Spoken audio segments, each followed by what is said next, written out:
अभी हम देखेंगे कि हम अपने डेस्कटॉप को कैसे कस्टमाइज़ कर सकते हैं। ठीक है, तो डेस्कटॉप की कस्टमाइजेशन में आपने क्या क्या कर सकते हैं, इसमें क्या क्या इंक्लूड होता है। सबसे पहले तो आपको पता हो कि वॉलपेपर चेंज करते हैं। ठीक है, और वॉलपेपर होता क्या है दरअसल, वॉलपेपर आपके डेस्कटॉप पे, ठीक है, ये जो आपका डेस्कटॉप है इसके बैकग्राउंड पे जो पिक्चर आपको दिखाई दे रही है, ठीक है, इस पिक्चर को हम क्या कहते हैं, इसको हम कहते हैं वॉलपेपर। ठीक है, इस डेस्कटॉप की कस्टमाइजेशन में हम आप क्या कर सकते हैं, आप इसमें वॉलपेपर भी चेंज कर सकते हो। इसके अलावा ये जो आपको डेस्कटॉप आइकन्स, ठीक है, दिखाई दे रहे हैं, इनको आप रीअरेंज भी कर सकते हो अपने हिसाब से। ठीक है, इसके अलावा न्यू फोल्डर्स भी आप डायरेक्टली यहाँ पे डेस्कटॉप पे क्रिएट कर सकते हो। और शॉर्टकट ऐप्स जो हैं, ऐप्स या फोल्डर्स में आपके अगर डाउनलोड किए हुए हैं आप लोगों ने ऐप्स या फोल्डर्स जो हैं आप लोगों ने यहाँ पे डेस्कटॉप के सामने ज़ाहिर करानी है, ठीक है, ऐड करना है, तो यहाँ पे आपको इसका शॉर्टकट के तौर पे भी ऐड कर सकते हो। ठीक है, तो सबसे पहले अभी हम देख लेते हैं कि हम लोग अपने वॉलपेपर को कैसे चेंज कर सकते हैं।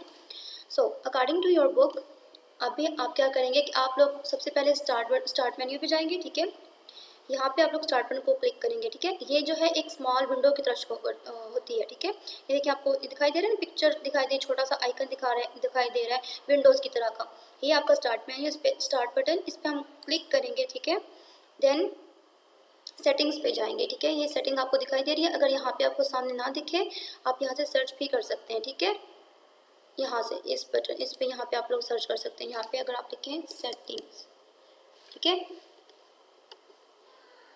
एंड देन यहाँ से आप ओपन करेंगे। ठीक है, ये सेटिंग्स आपकी ओपन होगी।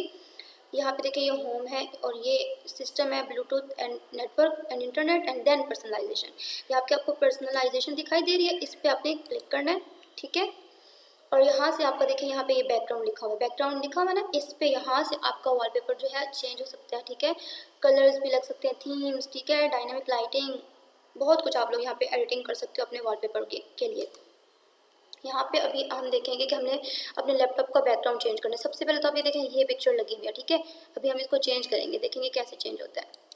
ठीक है, ये बैकग्राउंड है, इस पर हमने जस्ट यहाँ से क्लिक किया। ठीक है, और यहाँ पे देखिए अगर तो यहाँ से आप सबसे पहले तो ये देखिए पर्सनलाइज योर बैकग्राउंड, यहाँ पे हम देखेंगे तो इसमें यहाँ पे देखिए मेरे पास स्लाइड शो है, तो हम इसको जस्ट पिक्चर पे कर लेते हैं। ठीक है, पिक्चर लगानी है मैंने, तो ये देखिए आपको यहाँ पे ये ऑप्शंस भी दे रहा है कि ये विंडोज़ में ऑलरेडी इंस्टॉल्ड जो इमेजेस होती हैं वो पड़ी हुई हैं, और यहाँ से आप लोग अपने फाइल या फोल्डर से कोई फ़ोटो लगाना चाहते हैं तो वो भी ब्राउज़ कर सकते हो। ये क्लिक किया, यहाँ से अपनी सेव पिक्चर्स या जो भी आप लेना चाहते हो यहाँ से लेके और चूज़ पिक्चर पे क्लिक करेंगे तो ये हो जाएगा, चेंज हो जाएगा वॉलपेपर। ठीक है, लेकिन अभी हम चेंज करके देख लेते हैं।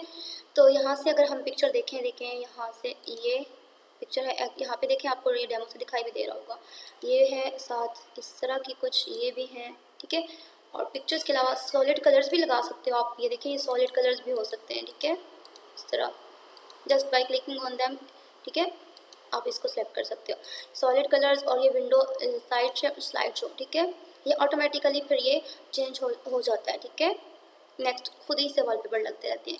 इसके बाद आपके पास यहाँ पे ऑप्शन आ रहा है विंडो स्पॉटलाइट का। ठीक है, बस अभी मैंने अगर ये मुझे ये पसंद आ रही है, ये देखिए ये प्यारी लगी है, तो मैं अगर इसको क्लिक कर दूँ, ठीक है, विंडो स्पॉटलाइट पे मैंने क्लिक कर दिया। ठीक है, ये डन हो गया। अभी इसको यहाँ से क्लोज करें तो ये देखें, wow, isn't it beautiful, change हो गया वॉलपेपर आपको, देखिए कितना प्यारा लग रहा है। ठीक है, तो इस तरह आप अपने वॉलपेपर को चेंज कर सकते हैं। आई होप आपको ये समझ आ गई होगी। अभी स्टूडेंट्स अपनी आप कंप्यूटर की बुक ओपन कर लीजिए, book page number 17। Now we are going to learn how can we identify different types of files. ठीक है, तो अभी हम आपकी बुक से देख लेते हैं। सबसे पहले files are typically identified by their file extensions. File type identification is the process of determining the specific format or type of computer file based on its content or file extension. The icon and name displayed for each file usually reflect its type. Number 1, .docx or .doc for Microsoft Word documents. Number 2, .pdf for PDF files. Number 3, .jpg or .jpeg for JPEG image files. Number 4, .png for PNG image files. Last one is .txt for plain text files. Okay students, अभी हम इसको देख लेते हैं कि ये जो files हैं, हम इसको फाइल की टाइप को हम कैसे एक्सटेंशन के थ्रू हम लोग इसको आइडेंटिफाई कर सकते हैं, ठीक है। तो सबसे पहले आपको पता होना चाहिए स्टूडेंट कि हर फाइल की एक एक्सटेंशन होती है, और ये जो फाइल एक्सटेंशन है ये हमें बताती है कि what type of file it is, ठीक है। Okay now let me show you some examples students. Number 1 अगर आप देखें आपकी बुक में भी दी हुई है .docx और .doc, ठीक है। ये जो एक्सटेंशन है डॉट के साथ होती हैं, ठीक है, स्पेसिफाई होती है, ठीक है, इसके साथ डॉट होता है एक तो, और सभी के साथ, ठीक है, सब एक्सटेंशन के साथ डॉट होता है, ठीक है। तो अभी आपने ये देखना है कि ये जो .docx और .doc है, ये जो फाइल है ये माइक्रोसॉफ्ट वर्ड डॉक्यूमेंट की फ़ाइल है, ठीक है, जिसके साथ ये एक्सटेंशन लगी हुई होगी। आपको खुद ही समझ जाना चाहिए कि ये माइक्रोसॉफ्ट वर्ड डॉक्यूमेंट है, ठीक है, आप आइडेंटिफाई कर सको अब, ठीक है। इसको आपने याद रखना है। अब नेक्स्ट वाली देखिए .pdf है, तो वो pdf फाइल होगी, ठीक है, जिसको आप रीड आउट भी कर सकते हो और एडिट भी कर सकते हो उसको, ठीक है। और इसके बाद अगर आप देखें तो .jpg फाइल है, ठीक है। .jpg फाइल होती है वो पिक्चर फाइल होती है, ठीक है, पिक्चर्स होती हैं आपकी, वो उनके साथ जो होती है .jpg होता है उसकी एक्सटेंशन। इसके अलावा .png ये भी एन इमेज फाइल की एक्सटेंशन है, ठीक है। और इसके बाद .txt जो है आपका वो प्लेन टेक्स्ट फाइल की इमेज होती है, ठीक है। अगर आप इसको ओपन करें तो इसके अंदर टेक्सचुअल फॉर्म में डाटा होता है, ठीक है। आई होप स्टूडेंट्स आपको ये समझ आ गई होगी। एंड अब जब भी आप कोई एक्सटेंशन देखेंगे तो I hope you can easily now identify the types of files. Now students हम अपने विज क्विज देख लेते हैं, शॉर्ट क्वेश्चंस आंसर्स, ठीक है। तो question number 1 is why should information be stored in folders, ठीक है। हमें जो है वो इंफॉर्मेशन को फोल्डर्स में क्यों स्टोर करना चाहिए? आपको पता है कि हम फोल्डर्स में इंफॉर्मेशन क्यों स्टोर करते हैं? So the answer is information should be stored in folders as they help organize information, making it easier to find, manage and access files, ठीक है। जो इन्फॉर्मेशन है हमें अपने फोल्डर्स में स्टोर इसलिए करनी चाहिए क्योंकि ये हमें इन्फॉर्मेशन को ऑर्गेनाइज करने में, और हमें अगर इसको ढूंढना हो तो इजी वे में हम इसको ढूंढ सकते हैं और इनको मैनेज कर सकते हैं और इन तक रसाई हासिल कर सकते हैं या फाइल्स को एक्सेस कर सकते हैं, ठीक है। And next question is list at least 3 different ways in which you can customize the desktop. Okay, the answer is 3 different ways in which you can customize the desktop are.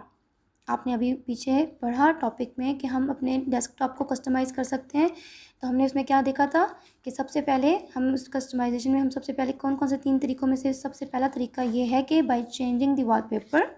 Next is हम क्या कर सकते हैं, अपनी icons को, desktop icons को rearrange कर सकते हैं, ठीक है, rearranging icons. And third one is हम क्या कर सकते हैं, न्यू फोल्डर्स जो है अपने डेस्कटॉप पे डायरेक्टली क्रिएट कर सकते हैं, creating new folders. Okay, I hope आज के लेसन की आपको बहुत अच्छे से समझ आ गई होगी, ठीक है। अभी स्टूडेंट्स आप लोगों ने अपनी क्या करना है कि आप लोगों ने अपनी डायरीज़ ओपन कर लेनी है और अपने जो है उन डायरी नोट डाउन कर लेनी है, होमवर्क नोट डाउन कर लेना है, ठीक है।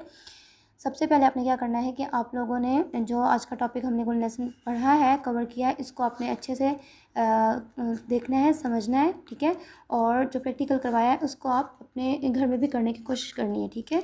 एंड देन ये शॉर्ट क्वेश्चंस आपने किए हैं इनको आपने याद करना है और आपने सम टास्क कर रहे हैं वर्कशीट पे या आप लोग रजिस्टर्स पे कर रहे हैं तो उस पर आपने नीटली एंड क्लीनली अपना ये शॉर्ट क्वेश्चन आंसर्स लिख लेने हैं, ठीक है। Okay students, take care of yourself